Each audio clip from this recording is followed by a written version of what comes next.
আসসালামু আলাইকুম। কেমন আছেন আপনারা সবাই? নিশ্চয়ই অনেক ভালো। আলহামদুলিল্লাহ। আপনাদের দোয়া এবং ভালোবাসায় আমিও অনেক ভালো আছি।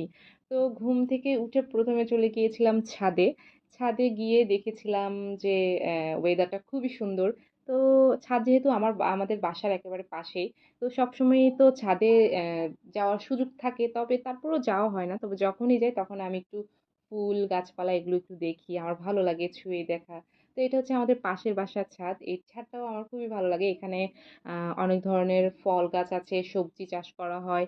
তারপরে এখানে যে কালারটা সবুজ, সবুজ যে কালারটা, হ্যাঁ? এই যে গ্রিন যে একটা ভাইব, এটা আমার খুবই ভালো লাগে।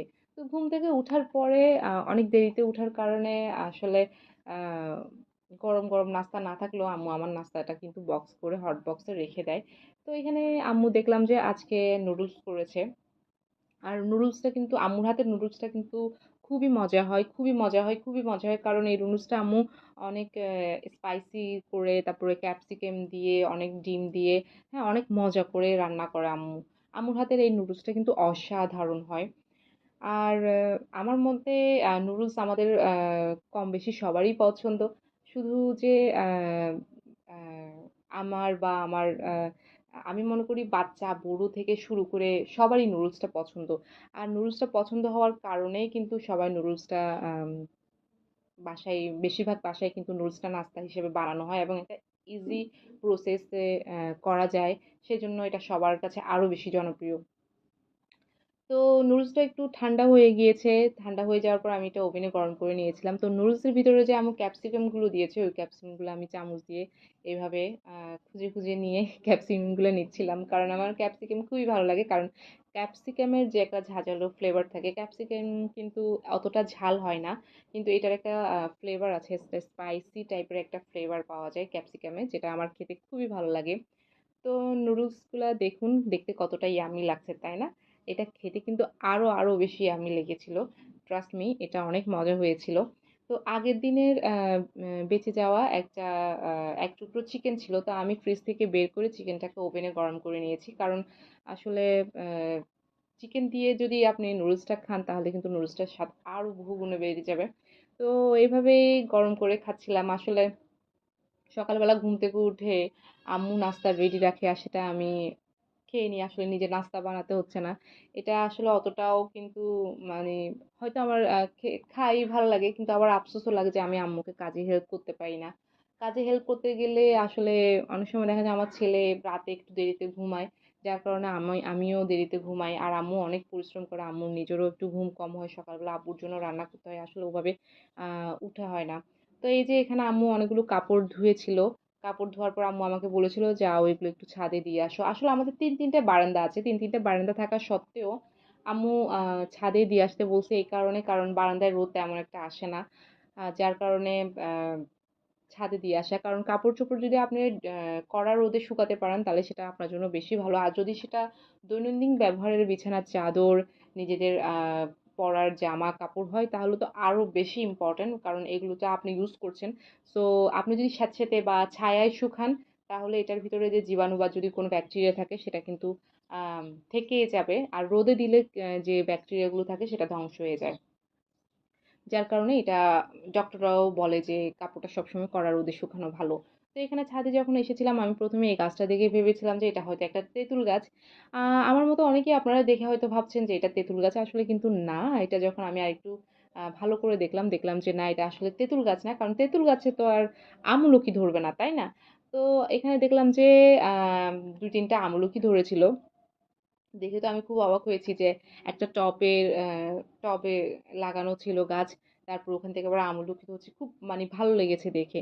এটা আমাদের বাড়িওয়ালি আন্টি লাগিয়েছে। আমাদের বাড়িওয়ালি আন্টি অনেক ধরনের গাছ লাগিয়েছে। অনেক ধরনের ফুলের গাছ, ফলের গাছ, সবজি গাছ উনি লাগায়। সো উনি আমলকি গাছটা লাগিয়েছে। তো এখানে ২-৩ টা ৪-৫ টা মেবি হবে আমলকি ধরেছে। ছোট, ছোট, এখনো বেশি বড় হয়নি। তো দেখে ভালোই লেগেছে। আসলে ছাদ থাকলে অনেক কিছু করা যায়। ছাদ থাকলে আ অনেক ধরনের সবজি, চারাগাছ আপনার ইচ্ছা মতো আপনি লাগাতে পারেন। আসলে একটা ছাদ একটা শহরের মানুষ যারা থাকে তাদের কাছে এটা উঠান বলতে পারেন, এটা আপনি বাগান বলতে পারেন। মানে সবকিছুতে এই ছাদটা কিন্তু এই ছাদ দিয়ে আপনি সবকিছু করতে পারেন। বাগান করতে পারেন, উঠানের মতো ব্যবহার করতে পারেন। আপনি মানে অনেক সুবিধা হয়। তো এখানে দেখতে পাচ্ছেন যে আনারস গাছ। আনারসটা এখনো ভালো করে পাকেনি, এটা কাঁচা ছিল। তো সন্ধ্যাবেলায় আর ভিডিও করিনি। তো একেবারে সন্ধ্যাবেলায় আমার বোন একটু বাইরে গিয়েছিল। বাইরে থেকে আসার সময় ওর জন্য একটু পেস্ট্রি নিয়ে এসেছে আমার ছেলের জন্য। আসলে ও যখন কেউ বাইরে যায়, তখন যখন বাইরে থেকে কেউ বাসায় আসে, তখন ও খুব অধীর আগ্রহ হয়ে থাকে যে আমার জন্য কি নিয়ে আসবে। কেউ যদি বাইরে থেকে বাসায় আসে, তখন ও বলবে প্লিজ প্লিজ দাও দাও, মানে এভাবে বলবে। মানে ওর জন্য আসলে কেউ খালি হাতে বাসায় আসতে পারে না। তো এখানে আমার বোন ওর জন্য পেস্ট্রি নিয়ে এসেছে। তো আমার বোন বলল যে তুমি ওকে খাইয়ে দাও। আমি খাইয়ে দিতে গিয়েছিলাম, কিন্তু সে আমার হাতে খাবে না, খাচ্ছিল না আসলে। ও নিজে নিজে নিয়ে খাবে। তো নিজে খাচ্ছে আসলে। ও কি খাচ্ছে, ও ক্রিমটা খাচ্ছে আর ও উপর যে চকলেটের লেয়ারটা থাকে সেটা খাচ্ছে। ও নিজেটা নিজে খাবে আসলে। ওই ক্রিমটা আর ওই চকলেটের লেয়ারটাই ওর বেশি পছন্দ। তো আমি বললাম যে ঠিক আছে, খাও, সমস্যা নাই, নিজেরটা নিজেই খাও, খেতে খেতে শিখো। তো এখানে দেখলাম যে আম্মু লাড্ডু বানাবে। আসলে এটা আমাদের ফেনী অঞ্চলে যারা থাকেন তারা এটার সাথে অনেকেই পরিচিত। এটাকে ফেনীর আঞ্চলিক ভাষায় জাল্লাউ বলে। এটা অনেক সময় আকিকার সময় নানির বাড়ি থেকে দাদির বাড়িতে দেওয়া হয়। আরো বিভিন্ন প্রোগ্রামে এটা বানানো হয়। তো বিশেষ করে আকিকায় বেশি বানানো হয়। তো এখানে চালগুলোকে প্রথমে একটু ভেজে নিয়েছে। ভেজে নেওয়ার পরে এগুলোকে ব্লেন্ডারে একেবারে গুঁড়ো করে নিয়েছে। একদম ফাইন গুঁড়ো যেটাকে বলা হয় আর কি। ফাইন একদম মিশ করে একদম গুঁড়ো করে নিয়েছে। তো এখানে দেখতে পাচ্ছেন রাব, রাব আমরা আঞ্চলিক ভাষায় রাব বলি। অনেকে ছোলা গুঁড়ো বলে। তো এই রাবগুলোকে ফার্স্টে কড়াইতে দিয়ে এখানে যত ধরনের গরম মসলা আছে, যেমন আ তেজপাতা, এলাচ, লবঙ্গ, তারপরে দারচিনি সবকিছু দিয়ে এখানে রাবগুলোকে ফার্স্টে একটু নাড়াচাড়া করে ফুটিয়ে নেওয়া হচ্ছে। এরপরে যেহেতু একটু মিষ্টি জিনিস তো একটু লবণ দিতেই হয়। লবণ দিলে একটু মিষ্টি খাবার খেতে ভালো লাগে। তো এইজন্য স্বাদ মতো এখানে লবণ দেওয়া হয়েছে। তো এগুলোকে ভালো করে মিক্স করে নিয়ে এগুলোকে জাল করে নিচ্ছে আম্মু। তো আপনাদের অঞ্চলে কি আহ এরকম কোনো লাড্ডু বানানো হয়? যদি বানানো হয় তাহলে প্লিজ প্লিজ প্লিজ আমাকে জানাবেন। আসলে একেকটা অঞ্চলের একেকটা সিগনেচার ডিশ কিন্তু থাকে। যেমন মেজবান, চিটাগং এর মেজবান, আহ বগুড়ার দই, তারপর কুমিল্লার রসমালাই, ঢাকার তেহারি। তো এগুলো থাকে আসলে, তাই না? নোয়াখালীর পিঠা বিখ্যাত, এগুলো থাকে। তো এই যে এগুলো যখন গরম হলো, গরম হওয়ার পরে আম্মু এখানের ভিতরে যে চালের যে গুঁড়োগুলো করেছিল ওগুলো এখানে দিয়ে দিয়েছে, দেখতে পাচ্ছেন। তো এগুলো দিয়ে দেওয়ার পরে এগুলো ভালো করে নাড়াচাড়া করছে। নাড়াচাড়া করার পর এখানে আহ, এগুলো ভালো করে যখন নাড়াচাড়া করবেন তখন খেয়াল রাখবেন যেন প্রত্যেকটা মানে কড়াইয়ের যতটুকু আছে যতটুকু দেওয়া হয়েছে, মানে এটা যেন ভালোভাবে একেবারে মানে মিষ্টিটা যেন মানে ফ্লেভারটা যেন ভালোভাবে চালের গুঁড়ার মধ্যে ঢুকে যায়, এটা খেয়াল রাখতে হবে। তো নাড়াচাড়ার এক পর্যায়ে যখন এমন একটা কনসিস্টেন্সি হবে, তখন এটা আপনি নামিয়ে ফেলবেন। নামিয়ে ফেলার পরে আপনি এখানে দেখতে পাচ্ছেন যে আম্মু একটা কাঠের একটা হামানদিস্তার যে ইয়াগুলো থাকে ওগুলো দিয়ে একটু আহ, আহ, মিশিয়ে নিচ্ছিল এবং বাড়ি দিচ্ছিল, কারণ এটা এটা বানানোর প্রসেসটাই এমন। এরপরে এগুলো আসলে গ্রামে যখন বানায় তখন এটা ঢেঁকিতে বানানো হয়, ঢেঁকিতে করা হয়। কিন্তু এখন তো গ্রামেও ঢেঁকি দেখা যায় না।